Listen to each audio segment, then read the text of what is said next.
क्या तुमने कभी महसूस किया है कि कोई तुम्हें देख रहा है, लेकिन जब मुड़कर देखते हो तो वहाँ कोई नहीं होता?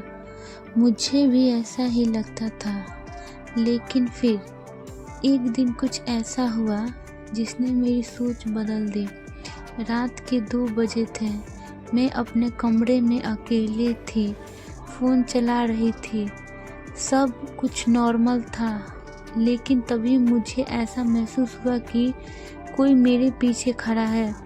दिल की धड़कन तेज हो गई।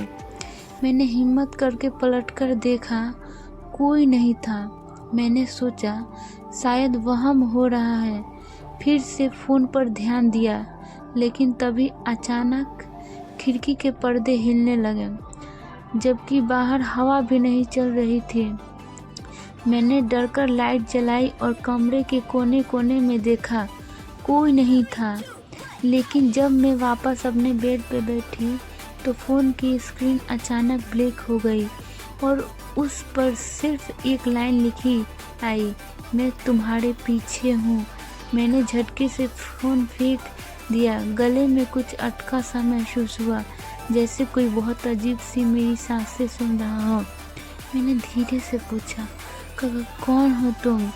कमरे में सन्नाहट था, लेकिन एक हल्की सी फुसफुसाहट मेरे कानों तक आई। तुम मुझे देख नहीं सकती, पर मैं हमेशा तुम्हें देख सकती हूँ। उस रात के बाद मैं कभी अकेली नहीं रही और तुम भी नहीं हो।